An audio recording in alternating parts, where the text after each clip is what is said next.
Welcome to the Business End of Agility podcast, hosted by New Zealand's Business Agility Meetup community.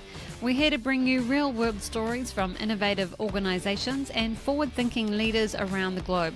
We're going to explore all facets of business agility, from adaptive leadership and evolving company cultures to emerging ways of working, processes and technologies. I'm your host for the session, Bianca, and thank you for joining us.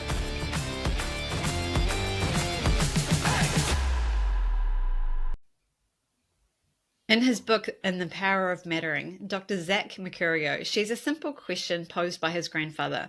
That question was, how do you improve the moment? And I think that sets the scene well for our conversation today, because what if in every transaction you have, you could affect change in your organization's culture, employee engagement, well-being, and productivity, and it wouldn't cost you any money?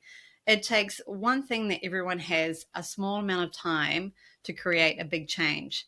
So Zach joins us today to unpack the power of mattering. He's an author, researcher, and leadership development facilitator, specializing in purposeful leadership, mattering, and meaningful work. And he advises leaders and organizations worldwide on the practices for building cultures that support our teams. So welcome to the show, Zach. Thanks for having me on. Glad to be here. I think we should start at the very beginning. What led you to the discovery of mattering, and why does mattering matter? Well, my first study that I ever did when I was a PhD student was I embedded myself with a group of custodians, so building cleaners at the university. And what we were trying to understand was what made work meaningful, what made a very difficult, often overlooked, often invisible job meaningful. And I recall very vividly one of the first interviews I did. I think it was the second interview we did. It was with this woman named Jane, and she was very joyous and excited about her work as a cleaner. And I asked her, I said, "How did you get to be this excited, to be this attached and connected and committed to your work?"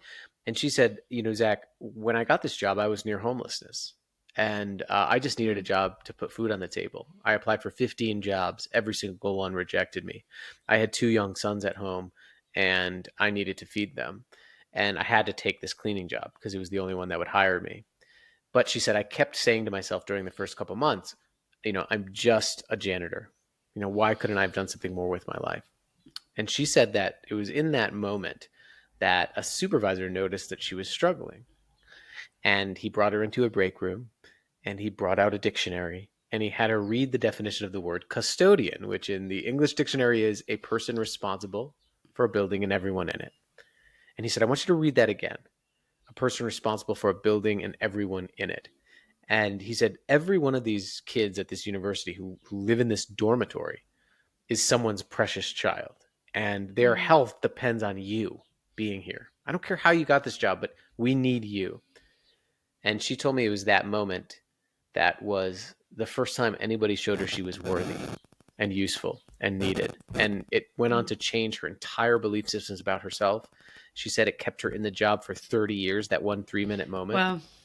And I asked her, though, I said, did you ever tell the supervisor about this? And she said, no, I don't even remember his name. He was reassigned a couple months later. And since that moment, since that study, we have found that when people experience motivation, meaningfulness, engagement in their work, when they feel like they can trust a leader, it does not come through big actions. It comes through very small interactions, like what that custodian Jane experienced, where we feel seen, heard, valued, and needed. And for 40 years, psychologists have been studying what that experience is, and it's called mattering. And it happens in very small moments. Mattering is the belief that we're significant to the people around us. And that's what Jane experienced. And that's what many of the people who are highly motivated, committed, and energized about their work experience. They seem to have one thing in common. They experience regular moments of mattering with their leaders. And that's led us to then look into what the architecture is of a moment of mattering so we can name the skills and learn them. Why is mattering so important in the human psyche? Because I think in your book you mentioned it's prevalent. You found it's the same in all cultures. It's not just in a particular place and culture. Yeah. When we are born, Scientists find the first thing that we do is we actually reach our arms out in a hugging motion. It's a Mm-hmm. natural instinct, and we actually grasp. Scientists call it our grasp reflex. It's literally the first automatic action that's encoded into your brain as a human being, is to search to matter to someone else before you're right after you're born. Um, and we have to, because we have to matter to someone enough right away so that person will keep us alive. So to matter is a survival instinct. Now, just like any other survival instinct, as we age, it grows into a psychological human need. Mm. So the mattering instinct, to be significant to someone else, to be important, turns into the fundamental need to feel seen, heard, valued, and needed as we grow up through childhood, adolescence, and then we go to school and go into the workplace. And it never goes away. So it is first and foremost a survival instinct. And that's why it's a universal longing. When I'm in a room of people and I ask, raise your hand if you'd prefer to feel insignificant at work, despite the many generations, the many occupations, I've never had anybody raise their hand and said, oh, yeah, Yeah. me, I'd prefer to feel unimportant because I'm a Gen Xer Yeah. or whatever generation they're part of. It is our most fundamental unifying human need to matter. And the reason why it's so important in the human psyche is that to do anything, to take any action as a human being, we must believe that our lives matter in some Mm. small way. Just to get up this morning, to have a drink of water, to go for a walk, to go to work, you have to believe deep down that your life is worthy of your unrelenting energy. Otherwise, you wouldn't have done anything today. So Yeah. that's why when people feel like they matter, they act like they matter. But it's very hard for anything to matter to someone who doesn't first believe that they matter. And this is why I think it's so important, especially in organizations, that we cannot expect people to care about anything we do uh, until they feel cared for. Mattering Mm. comes first. I think there'll be some people on the listening. They might be relieved to hear that this is common across all of the different generations because we've got the most generations in the workplace now than we ever Mm. have. And trying to understand the different needs of all of those generations, I think is a bit mind boggling for some people. But what you're saying is each one of those generations, it's the same. Yeah, it's the unifying need, and that need can be broken down into two areas. Right, we have the need to feel valued, and we have the need to add value. Mm. So there's two parts of mattering: feeling valued by the people around us, and knowing exactly how we add value. What's also important to recognize as people are digging into this right now is that in work and in business, we've tended to believe that people should be valued once they add value. Yes, I might have heard that once or twice. But the opposite is true psychologically. Mm. We need to be valued to add value. Because when someone feels seen, heard, valued, they develop the self confidence and the two beliefs of I'm worthy and I'm capable needed to develop the confidence to add value. The more Mm. they add value and see how they're adding value, the more they feel valued. And that's that upward spiral you create when you meet this most fundamental instinct. It sounds like it's a precursor. We talk about empowerment was a trendy word for a while around how do we enable people to be self-organizing and empowered. This sounds like it's actually a bit of a precursor. It's a fundamental step first to get right rather than, hey, now you can do all of those things. Good luck. Yeah, my first book was about purpose. I studied purpose, how to Oh. find your contribution. But I consider the book I just wrote the prequel to that book, if there's such a thing in nonfiction, because I can't tell someone to find their purpose if they don't first believe they're worthy of having one. Mm. I can't tell someone to use their strengths if they don't first believe they have them. I can't tell someone to share their voice with me if they don't first believe their voice is significant. My feedback is not going to matter to somebody until they know that they matter to me. And Mm. so, truly, and when you look at, I like this word precursor, when you look at these lagging indicators like employee engagement, productivity, performance, you will notice if you track it back in the research, the leading indicators of those things are what's called psychological meaningfulness. I know that I and what I do matter. Psychological Mm. safety. I know that I can speak up, bring my authentic self, and not fear retaliation. And then the third is psychological availability. I know someone's there to support me. All of those Yeah. things are the outcomes of mattering. So every lagging indicator in an organization is the result of human energy. We get energy to act from knowing that we matter. Mm. It's interesting. We often use the term psychological safety, but not the other two. Yeah, and psychological safety really, I think, is mattering in disguise because it's like adult attachment. Basically, attachment theory in psychology is that when we feel that we're important to an adult when we're a child, we're more likely to go Mm. out, experiment, take risks, learn, develop resiliency because we know that someone has our back. When we come back, we already matter to somebody. That's why when I go over my friend's house and they have kids, I like when their kids are loud in front of them because that's a signal that they know they already matter. There's nothing they can Yeah. do to violate that feeling of mattering. And in the workplace, that's what psychological safety is.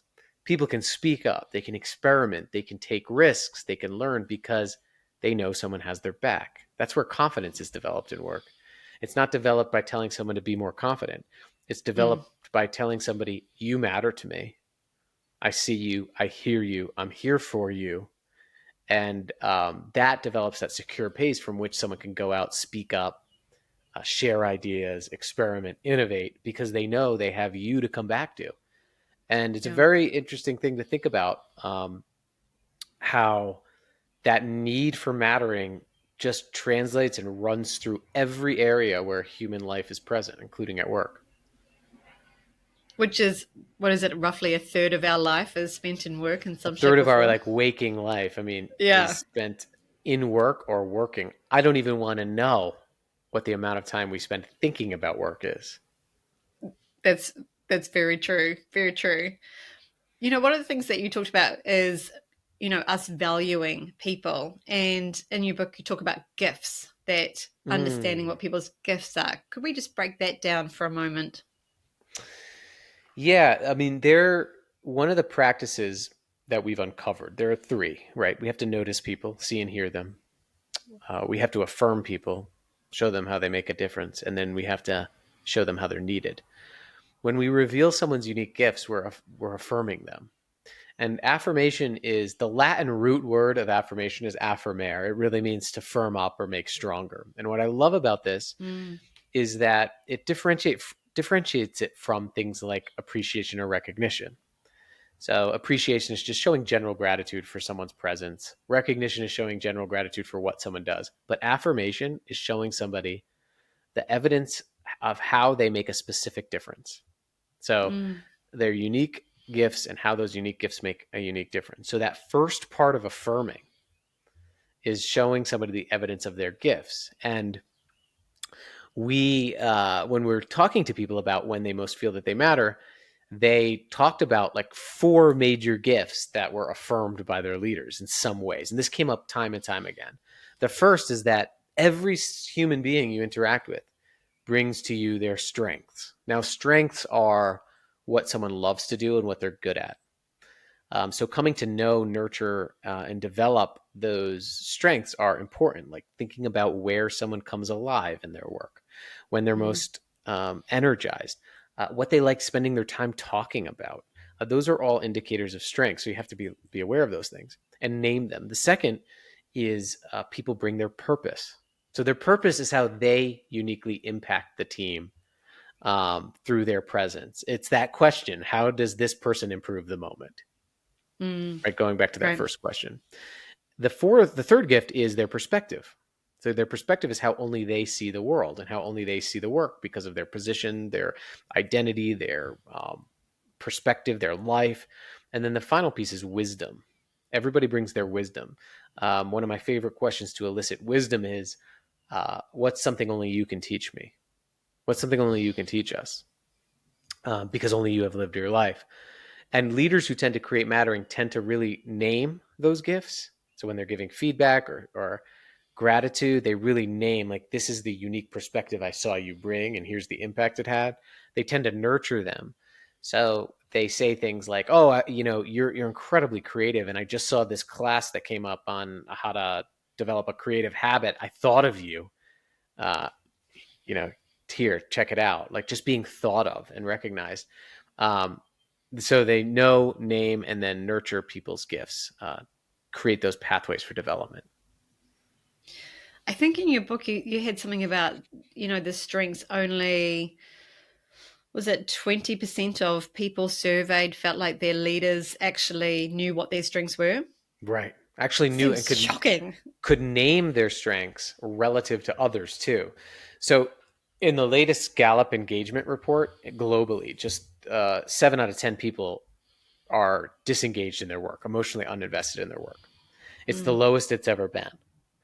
wow. There and this is despite employee engagement being in TED Talks, in books, and becoming a $1 billion industry over the same time period. Why is that? There's two data points that are interesting that tie into what we're talking about. One is that just 40% of people said that they could strongly agree that someone at work cared for them as a person. The Mm, second data point, and this is the lowest it's ever been, just 30% said in this 2025 study, said that someone could identify, name, and developed their unique potential. wow. So we have a need as human beings to see our uniqueness, and we can come to believe that we matter on our own, but it takes someone else to show us how we matter. Right.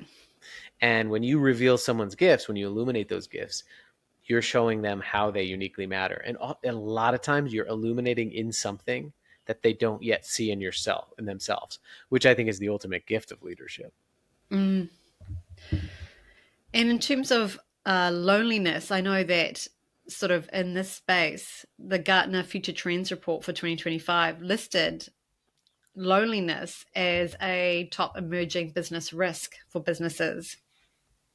Yep. Sounds like that plays into this space as well, then. Yeah, loneliness though is a symptom, and I think this is what we've gotten wrong Mm, about loneliness. Loneliness is a symptom. Uh, when we look at the research on what predicts loneliness, it's not the quantity of interactions that matters, it's the quality. So what we've mm, done is a lot of organizations have seen there's a loneliness epidemic, and so guess what organizations have done? They've added more meetings. I think globally people are in 3 times more meetings than they were in 2020 during before the pandemic. We are on more platforms than ever. So Slack use is up from 12 million to 38 million. We send about 30 to 40 text-based messages to colleagues a day. We're actually more connected than ever, but we're lonelier than right. ever. So why is that? Well, when you look at the research on loneliness, there's several reviews of the literature that show that it's not about the lack of social contact. So loneliness isn't an outcome of lack of social contact. It's the outcome of a lack of perceived social value to others. Uh, Um, when people feel lonely, it's most because of not the quantity of their interactions, the quality of their interactions are low. And what makes a quality interaction? Well, researchers call this companionate love. It's not passionate love, but it's companionate love, and it's characterized by the behaviors of attention, of compassion, of affirmation, and of true care. And so those are all the things that mm, help us feel that we matter. So the opposite of loneliness isn't having more people around you. It isn't being in more meetings. It isn't connecting more. It's connecting better and feeling that you matter to the people around you. So the way I think this has to be approached with organizations and leaders is not from a programmatic perspective, not from an initiative perspective, not from some policy, but it has to come through making sure everybody in our organizations have the skills to make the next person we interact with feel seen, heard, valued, and needed. That's the only way we're going to actually end loneliness. mm. Let's talk about the skills to do it. Because, with the increase in textual, I suppose, conversation, the thumbs up emojis and Uh-huh. smiley faces and GIFs to communicate as opposed to face conversations. What's some of the skills that people can explore to improve the quality of those interactions? Yeah, so we've identified 25 unique skills. We won't go through all of them here. Um, but those skills, we've categorized them into 3 practice areas. And again, all of this comes from the question that we've asked hundreds, thousands of people. When you feel that you matter to a leader, what are they doing? And there's 3 major practices that came out of that. One is people felt noticed. So they felt seen and heard. The second is that people felt affirmed. They felt that They knew their unique gifts were reflected back to them, and they know how those unique gifts make a unique difference. And then the third is that people feel needed. So those practice areas I've noticed, affirmed, and needed. Now, before I introduce some skills under each, which we can get into each of those, um, everybody should pause and think about the question that we asked people, as I think this is the most important question that a leader can ask their people. So ask your people, when you feel that you matter to me, what am I doing? I think Great this is the question. best way to start. When you feel that you matter to me, what am I doing? And listen deeply and write down what they say, and then do more of those things. Because while we've recognized that people need to feel noticed, affirmed, and needed, the way in which your people feel noticed, affirmed, and needed may be different. So by asking that question, you'll get better data than any engagement, culture, or climate survey ever could. Mm. So that's the initial question. That's the first skill I would actually give to you, is to ask that question and deeply listen.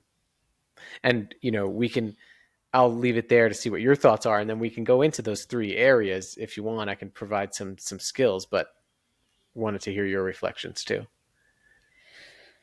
I think it was such a great opportunity to take that pause, because you really have to stop everything else to ask that question, because to Mm, be active listening, I mean, it's not something that you're going to send on a text message, is it? It's something that you need to get into a more companionable setting and ask mm, that question to say, hey, when you feel like you matter, what am I doing that supports that? mm. And they're not easy words. Like if you haven't done them before, it might Right. feel awkward. But as soon as you do it a couple of times, I imagine that this would get easier. Yeah, and if it is awkward, just blame it on us. Blame it on this conversation. Say I was listening to this podcast and these Gonna people try said I this should random do this. thing. I want to make Yeah. sure you feel that you matter. That's something I'm not going to sacrifice on or negotiate on. So I'm going to ask this question. I really want you to answer. Even if you say that, Mm. right? Let people in on your good Yeah. intention. It's really Yeah. powerful. I just want to take one step back, because I think it's very important that we recognize that the reason why we need to develop these skills, because some listeners may be out here being like, Zach, why do you have a job? Right. Valuing people, showing them how they add value. That's like what people learn in kindergarten or first grade.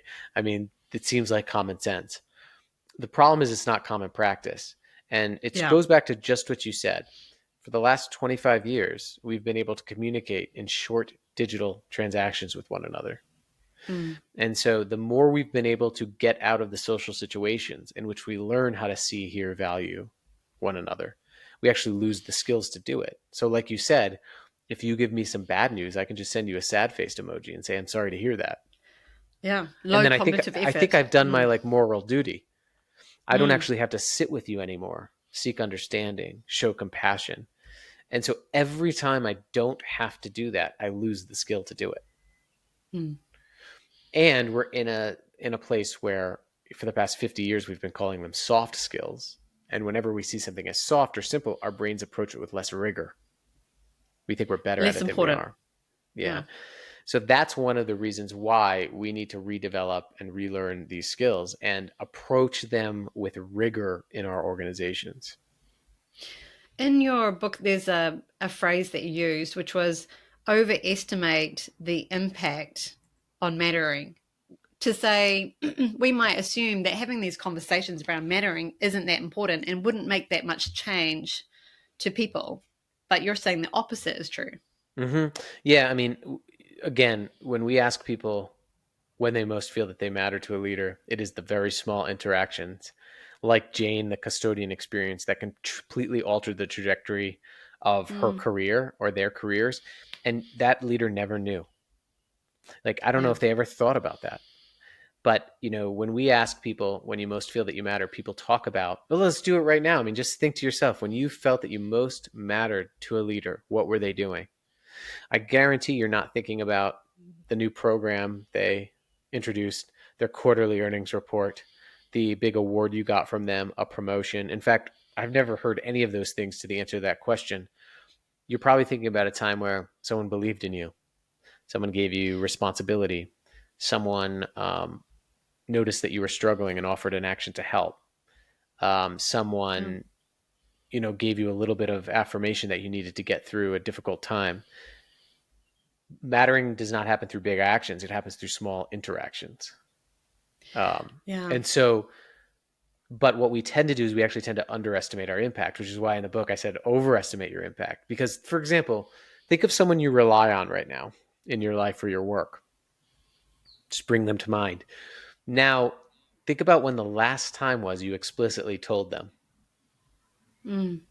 right? So, oftentimes, our feelings of gratitude or our feelings of knowing people matter to us outweigh our actions of gratitude and actions of showing them how they matter to us. And that is one outcome of our underestimation bias, is called, which is we tend to severely underestimate the value of small acts on Mm. others. And that's what creating mattering is. It's the accumulation of small acts.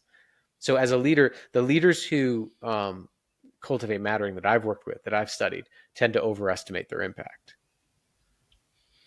And therefore, your brain is going to prioritize it, right? Yeah, and I think the other thing to really think about is your next great leadership act really resides in your next interaction. Because again, if you think about leaders who you've especially been inspired by, remember, who've had an impact on you, it's probably the result of their interactions with you. Mm. And I think that's actually liberating and hopeful because we can architect interactions in which people feel that they matter. There's things we can do.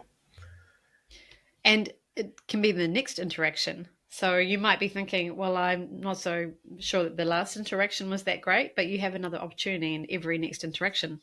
Yeah, and for those middle leaders here listening who are saying, "Well, gosh, my leaders don't do this for me," I would say to you, do you do it for them?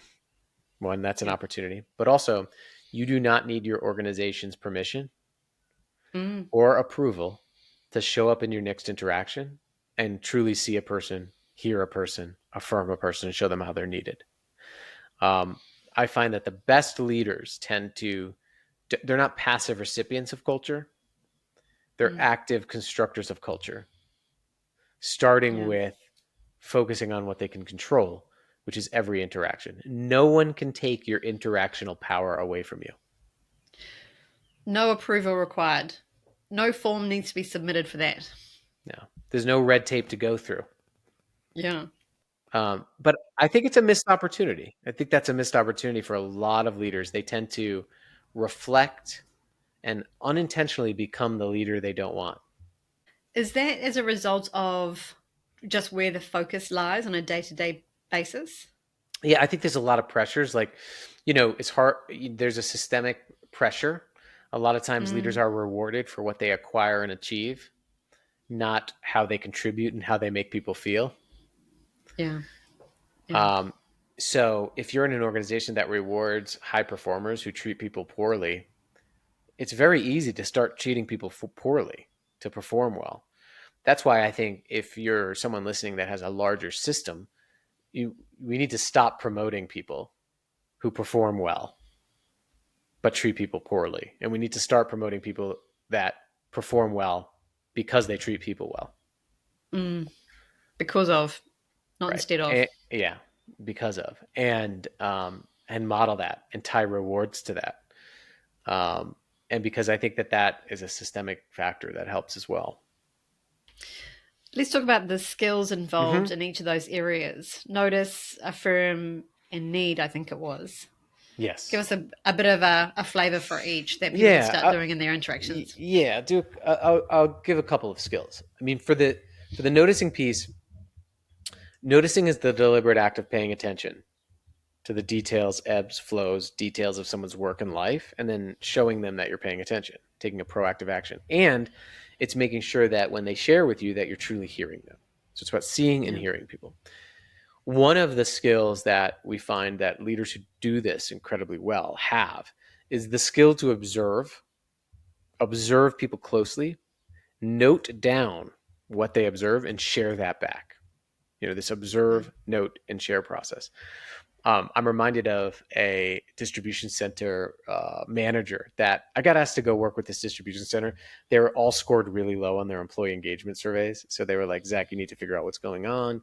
And there was one team that was an outlier.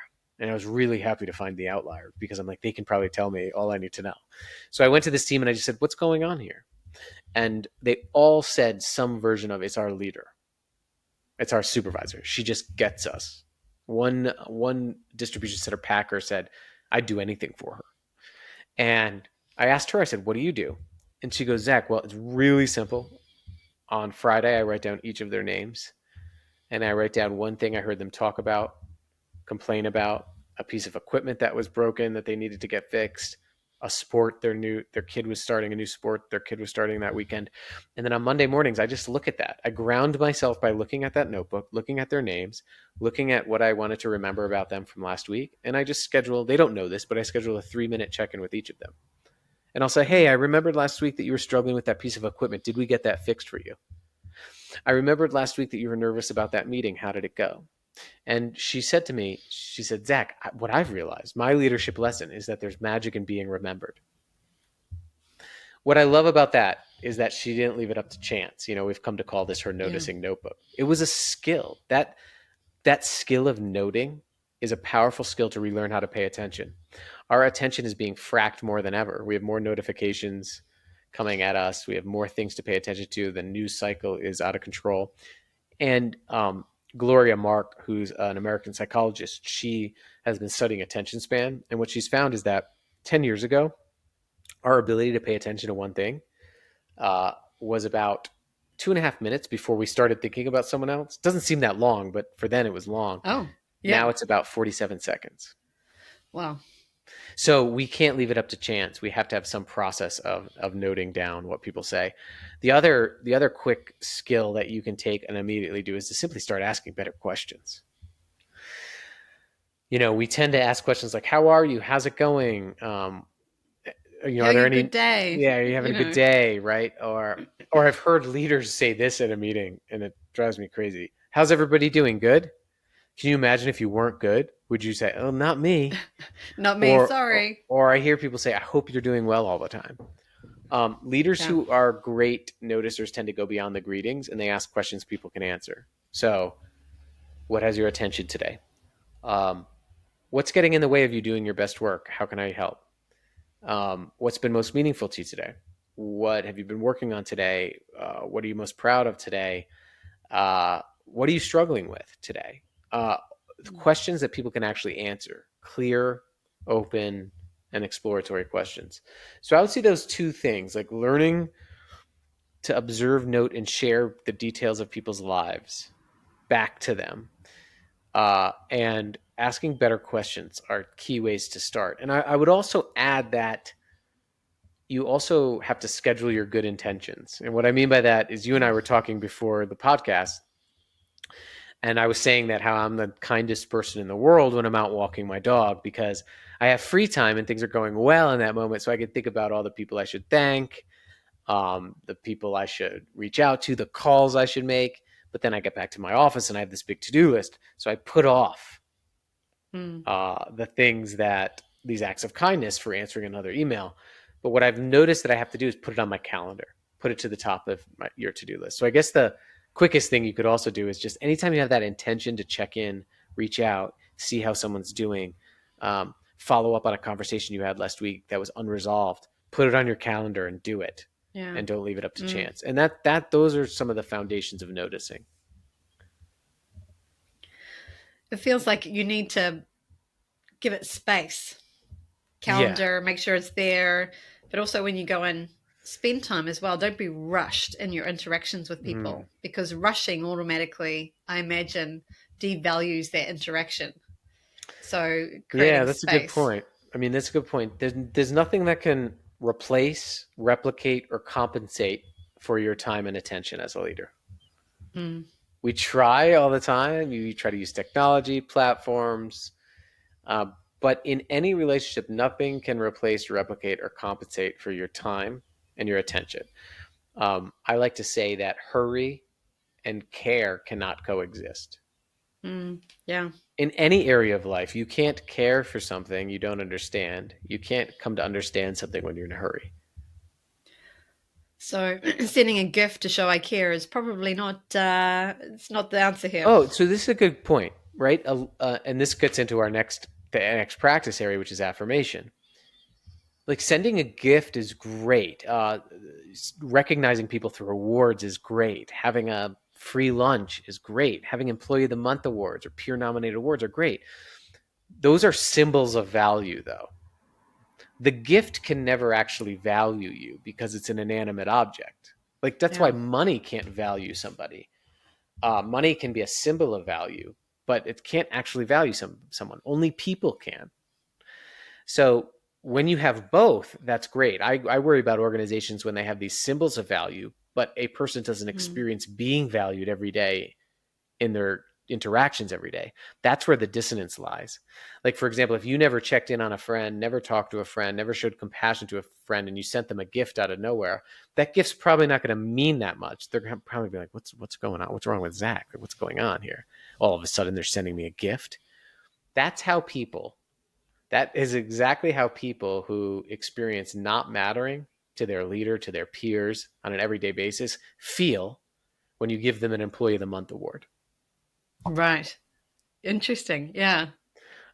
So true affirmation is the everyday experience of feeling that what I do is significant and that I am uniquely significant. We already talked about that, naming people's unique gifts. But one way is to show them the difference that they make every day. Really show them. Mm. I worked with the National Park Service here in the United States. They are responsible for all our big national parks where people go hiking, they tour.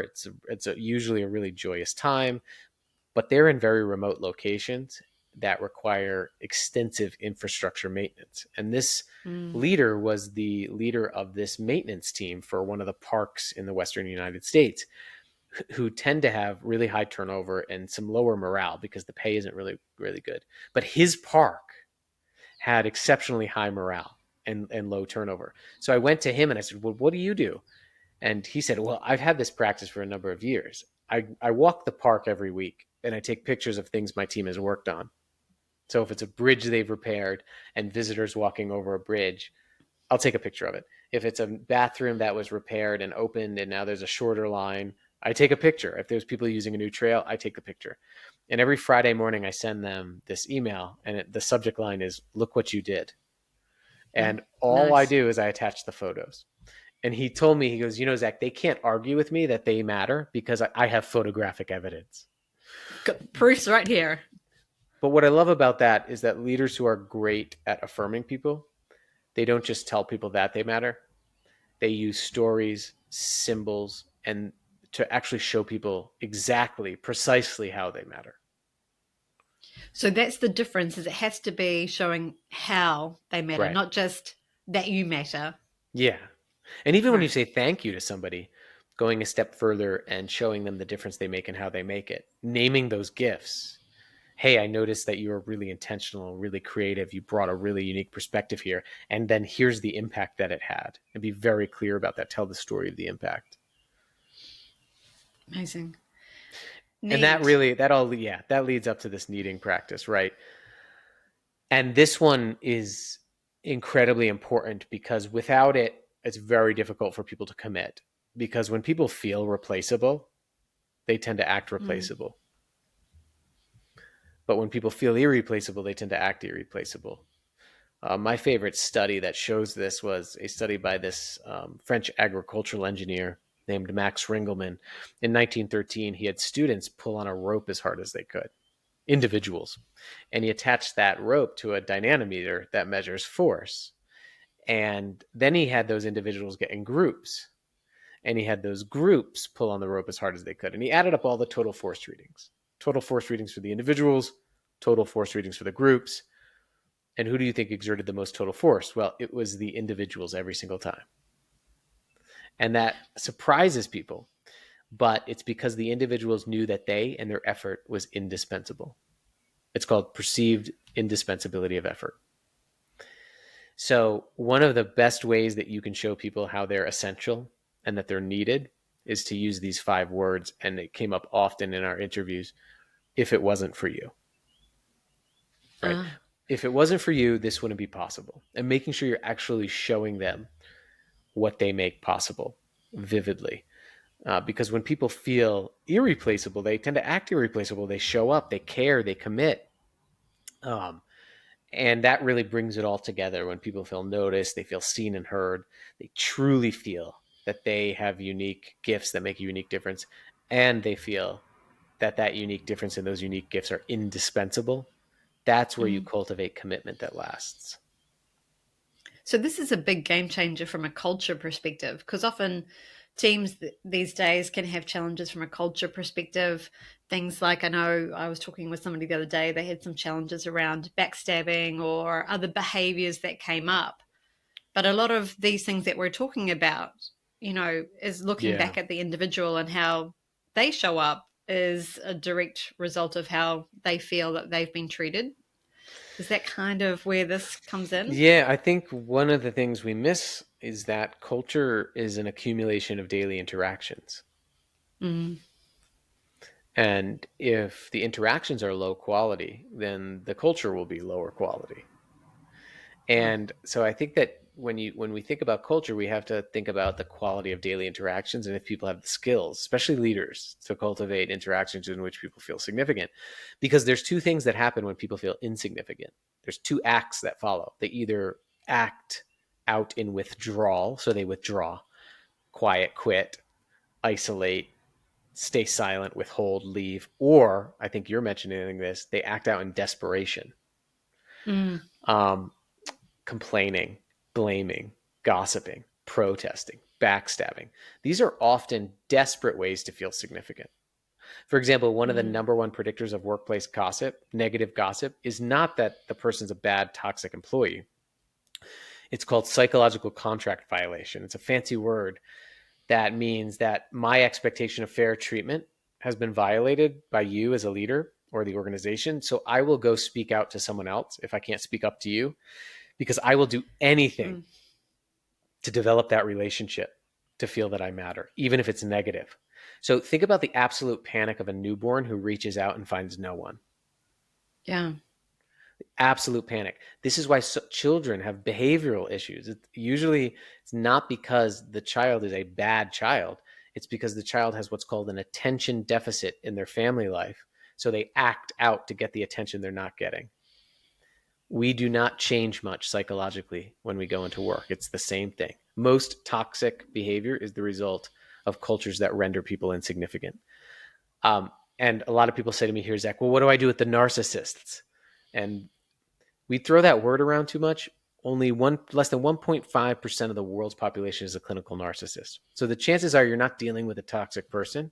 The chances are you're dealing with a person whose environment has rendered them to feel mm. insignificant enough so that they would act out to get the attention they're not getting. And it's not a permanent condition.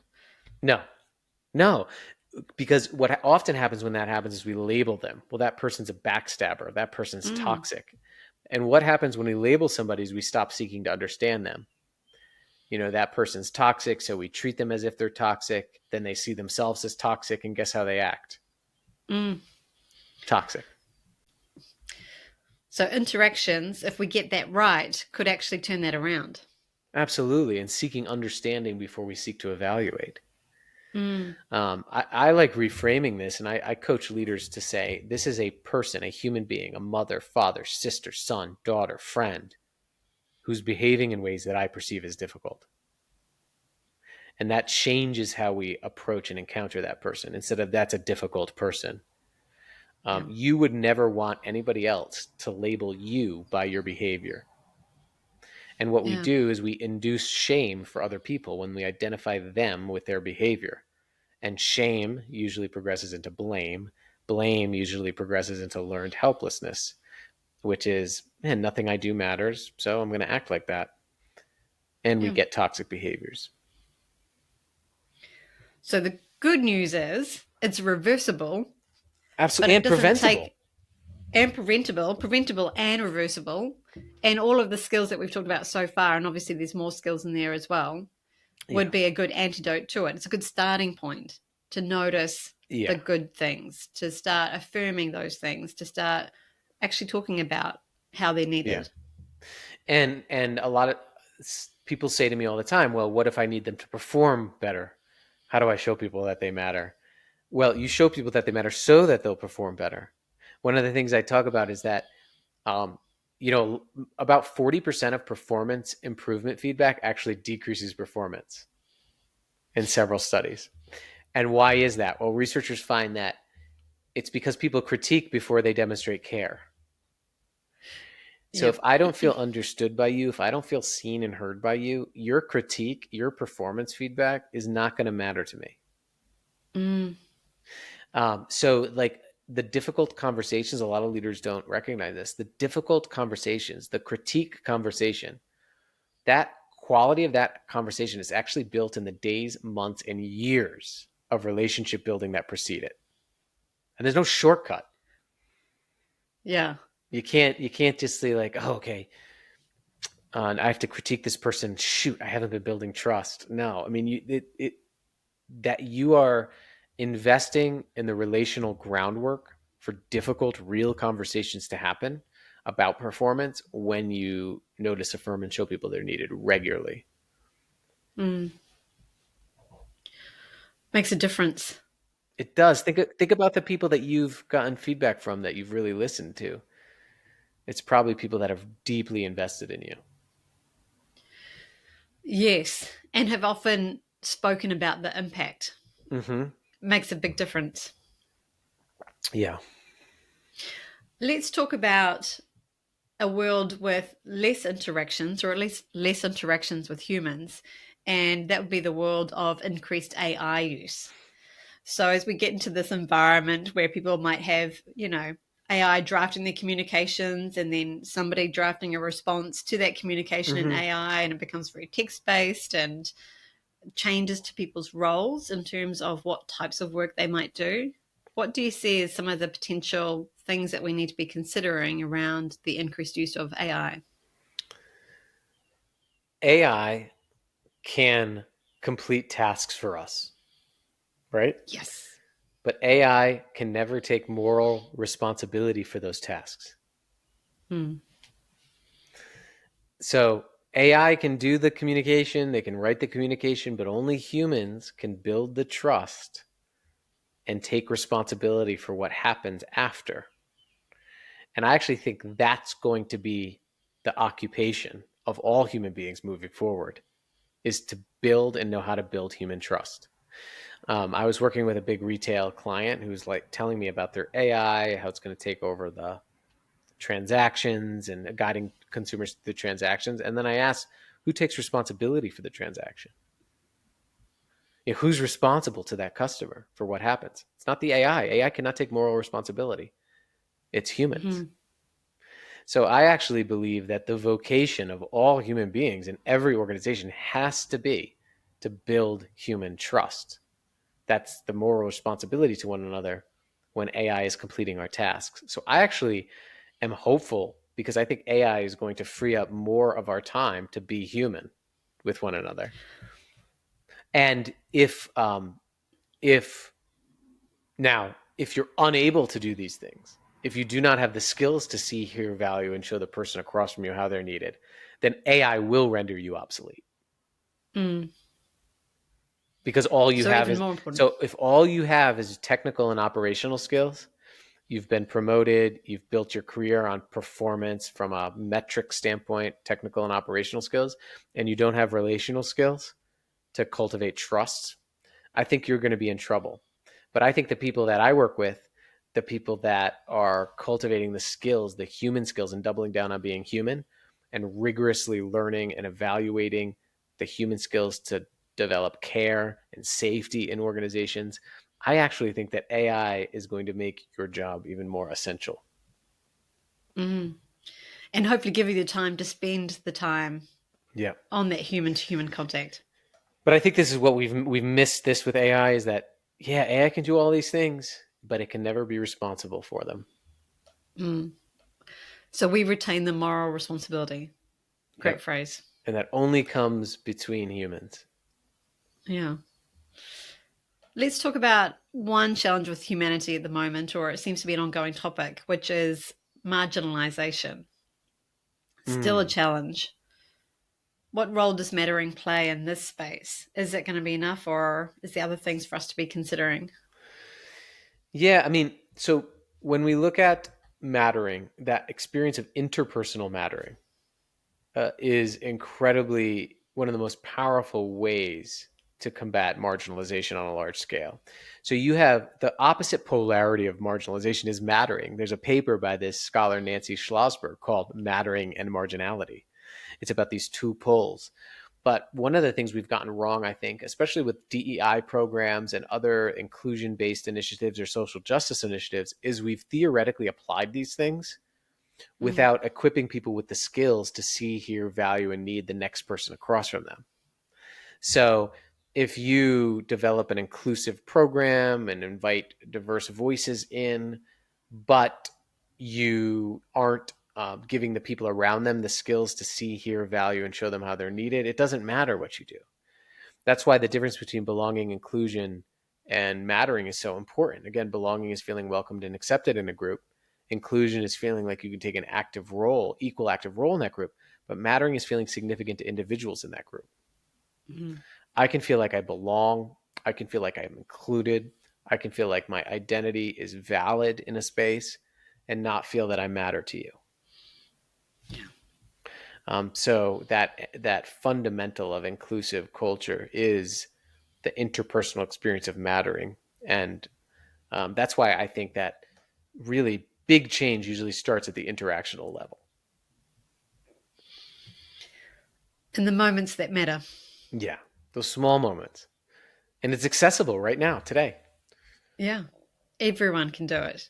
Yeah. What's your thoughts around kind of final tips for people who are like, okay, this sounds interesting. This sounds interesting. How do I change that interest to action? Any tips Yeah. I mean, I to would go back to move? that first question. Start asking your people that question. When you feel that you matter to me, what am I doing? Yeah. Write those things down, start doing them. Yeah. Uh, think about your next interaction. Uh, who are you going to talk to next after this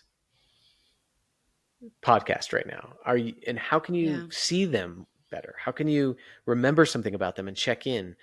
How can you check in on how they're feeling behind their words?